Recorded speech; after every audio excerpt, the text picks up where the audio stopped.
Hi there, this is Shauna from the Foiled Fox. Thanks so much for joining me today. Today I'm going to be demonstrating two different cards using the same die. This is Fir Tree Die by Alexandra Renke. I always like showing two examples, and her designs are so great. It's always nice to do two separate designs. So I'm going to start out with a piece of Bristol paper and a small piece of masking paper with a circle die. And I'm going to cut out this circle because that's going to be my moon. And then I'm going to use the Bristol paper as my top panel. So I'm going to place this masking paper right where I think I want the moon. I'm going to smooth it down really well to make sure it's down really nicely. And I'm going to take a blending brush. You can use also just the blending foam pads, either one, whatever you prefer. I'm going to start out with spun sugar, and I'm going to put a light coat of spun sugar over the entire panel. I like doing this so that I get some ink on the entire panel. It allows the other inks that I apply to go on a little smoother. Now that I've turned that around and I've got ink on there, I don't want to get my fingerprints on it.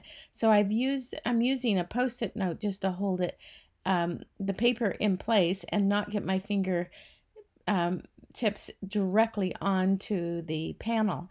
And I'm doing this so that this is reactive ink, and when you don't use something, it does leave your fingertip smudges.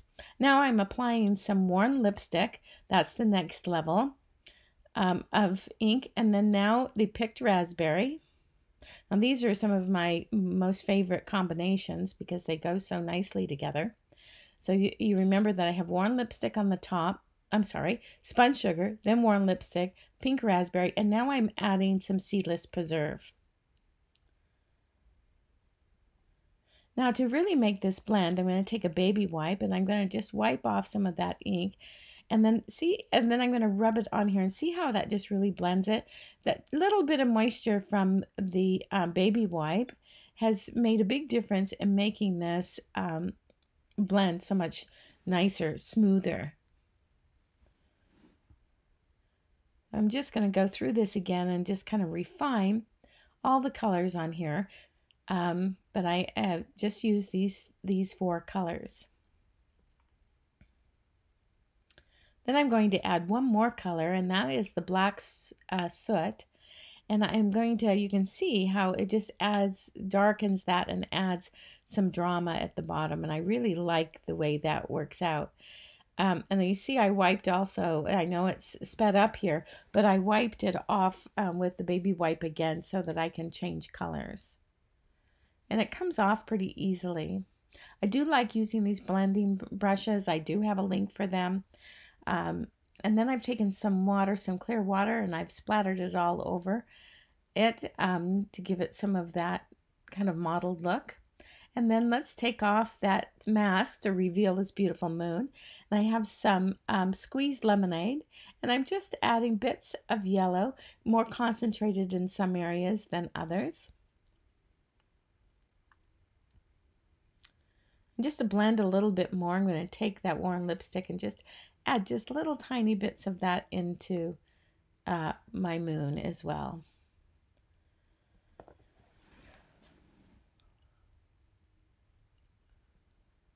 And now that that's done, I'm going to let that dry because I want that ink to get really, really dry. In the meantime, I'm going to create a snowbank. So I have this small strip of cardstock. This is Nina 110-pound cardstock, and it's just a small little snowy slope that I've created. So I'm going to set that aside, and now I have white, I think that is evergreen and then eucalyptus paper, and I cut out a bunch of trees using that fir tree die. And this fir tree die is in two pieces, so you can see you can either just use the outline or you can use the entire tree, or you can separate it and get a more slender tree, just the center section that's solid. And you can see I also used the X-Acto knife just down into the trunk of the tree. Sometimes it doesn't cut just as perfectly because maybe I didn't line it up just right or something. And you can just use a X-Acto knife just to free that part up. And so I'm just arranging these different trees just to get an idea of how many trees I want, because I did way more than I needed. So those are done. And I'm going on to stamping the sentiment. Now this sentiment is peace on earth, and of course you can use whatever one you like. I'm putting this directly onto the panel, and it's being stamped with some Versamark ink, and then it's going to be heat embossed with gold embossing powder. Now be sure that your ink is really, really dry before you do this, and also treat it with anti-static powder so that it releases, the embossing powder releases off the panel in all the places it's not supposed to be. And then now I'm going to heat set that. Now we're getting this all ready so that we can set that aside, and we can go on to using something that I love, and it's this glitch gel. This is from Gina K. It is all glitter basically, and it's just suspended in a very little bit of a gel medium. And I'm just spreading some on our snowbank to give it a little bit of that. Then I'm going to take the star stencil from Alexandra Renke. They have so many wonderful stars on here. I'm not going to use all of them. I'm not going to cover it with every one of these stars, but I'm going to use quite a bit of them, and I'm just going to spread them on with my palette knife using this same glitter gel. This glitter gel is really quite fabulous. I love it. It's a wonderful medium that you can use. It's a little bit different than like using Nouveau Moonstone, for instance. Nouveau Moonstone has more of the gel in it. This has more of the glitter, where it really tries to just give you a glittery look to it and very little gel. So I'm going to just spread these on, and you want to make sure that you cover the whole star, get the whole star on there. And see, I just did a smattering of them, and I have it on my snowy bank. And then now I'm just going to add some snow to our trees, because if it's snowing outside and it's snow on the snowbank, we need it on our trees, of course. So I'm just adding this on as if the way it would maybe end up being on trees if it was in real life. And you can see these trees have got the white and the eucalyptus and the evergreen colors. Use whatever colors you like. I thought these were very nice. And this dries super fast, this gel, but do clean up your stencil and your tools quickly, because otherwise you will have a real mess. So now that everything is dry, I'm going to just add the snowbank with some double stick tape and position that down there. We're going to then trim off the edges as soon as it's completely even with the bottom. And there it is, all neat and tidy. And now we're going to add it on to the card base, just a white card base. My white card base is a Nina 110 pound. I like using that because it's nice and stout. And it is very, very, very slightly larger than my panel. You could certainly do it the same size, but I just wanted just the tiniest bit of white showing. Now that that's done, I'm going to take some liquid glue. You can use, I like using the L'Enfant tube glue or the My Favorite Things. Both of them work exactly the same. And I'm just adding dots of of glue. And I'm just going to glue these down where I think they should go. I'm kind of squeezing those trunks in a little bit, just to not have them be so wide. This is just a matter of arranging your trees the way you want them. And then now that I have a good idea where I want them to go, I'm going to just take the glue and glue each one of these really fast. Probably not fast enough for you, because you don't need to see me glue every one of them, although I think I'm going to torture you and have you see all of them. You can see I just cut off one of those trunks because I decided I didn't want to tuck it underneath the trunk because I didn't want kind of a bulge there. So I just trimmed it right even with the top of the snowbank.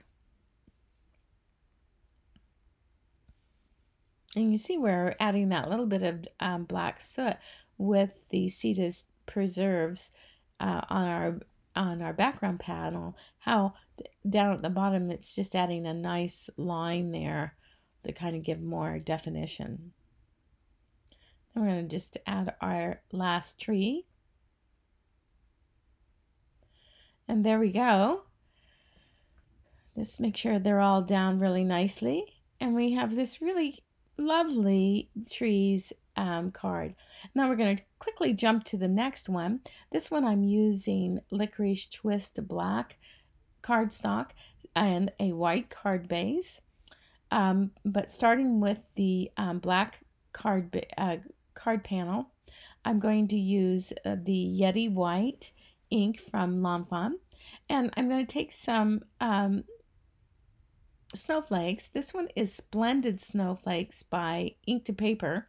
I love Ink to Paper's things, and these snowflakes are just really nice, and they're in several different sizes, so I'm going to use several different sizes here, and I'm just going to have snowflakes go all over this panel.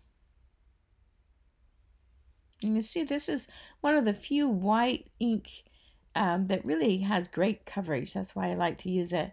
And now I'm going to take some Dr. P.H. Martin's bleed proof white ink, and I like to use this a lot. It gives a really nice splatter, and I'm just going to splatter it using my Starbucks. They're not actually stirrers, they're actually, I guess, the little plug so that your coffee, or in my case hot chocolate, doesn't come out. And then I had a little blob that I didn't like, so I was going to take it off, and it ended up blurring. Then I went, oh, I kind of like that. I kind of like that blurred look. So I just have a baby wipe, and I'm just dabbing those places where I put the ink. Now, certainly if you like those being more precise, then just leave them. Don't dab them like this. But this kind of gives you kind of a blizzardy, snowy kind of background, which I liked. And so now that that's done and I'm letting that dry, I'm taking this Drifts and Hills stencil by My Favorite Things and some Ranger opaque texture paste. And remember, all our supplies are just by clicking down below and going to our link. You can see them all. And I'm just making that snowbank. Now I wanted to make sure some of the black was still showing.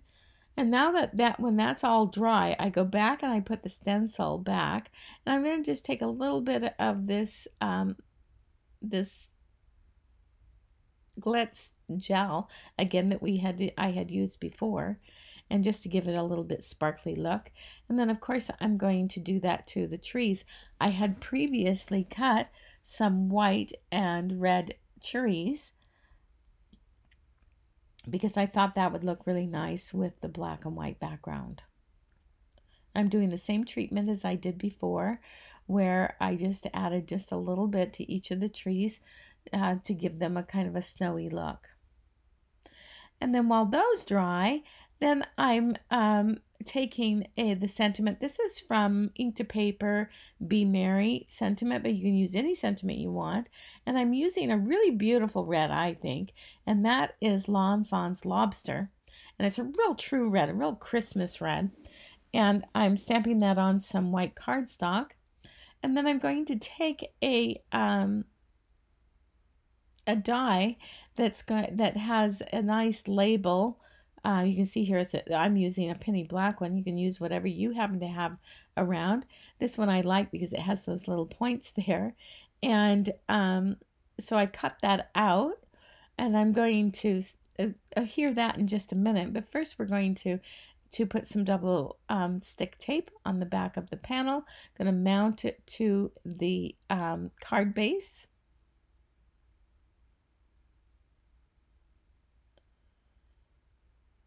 And now that that's down, I'm going to do the same thing as I did before and just arrange the trees. And I have these variety of trees. You'll see here that I have white, and then I have this kind of shimmery white. That is the Luxe Quartz paper, but again, check the supply list. The links down below, because that will show you exactly which ones I used if you wanted that little bit of contrast. The quartz paper, because it has a sheen to it, a pearlescence to it, it doesn't look stark white like the white paper that I also used. And then the red is peppermint, so it's a real true red. Again, I'm using the liquid glue. And positioning where I think that I want them and how many I want to have. And you really can have fun with this. You can choose how many you would like to have in your scene. Now, as I mentioned, this is the fir tree die by Alexandra Renke. I think Penny Black also has a die that's called Tall Trees that would work nicely for this too. You can use either one. This has been a very popular die, and we still have some in stock, and we have more coming. So if you happen to be one of those where you go to order it and you can't find it there, well, don't worry, it'll be in very shortly. I put some foam tape on the back of that sentiment, and I put that in place, and then there we have it. Always have to kind of fiddle with those sentiments. And here's some close-ups. This will give you more, really show you the detail. You can see the glitter, how it is in the snowbank and on the trees, how much it adds to that. And I love the background, that little snowy blizzardy look in the back. I happen to love black and white, so this has always been a favorite of mine. But the pink one that is coming up right now, I also like having a little bit different look for this too. For some reason this year I'm doing a lot of pink for my Christmas cards. I just like that kind of softness to it, and these colors really kind of pop with those green and white trees. I hope you enjoyed this video and that you got a lot out of it. You remember there's a complete supply list that you can click the link down below. You can also go to foiledfox.com/blog. That'll get you to where to our blog where we'll have lots of inspiration. And we would love it if to subscribe if you haven't already, and click the bell to be notified for our next video adventure. Thanks so much for joining me today, and we'll see you next time. Bye!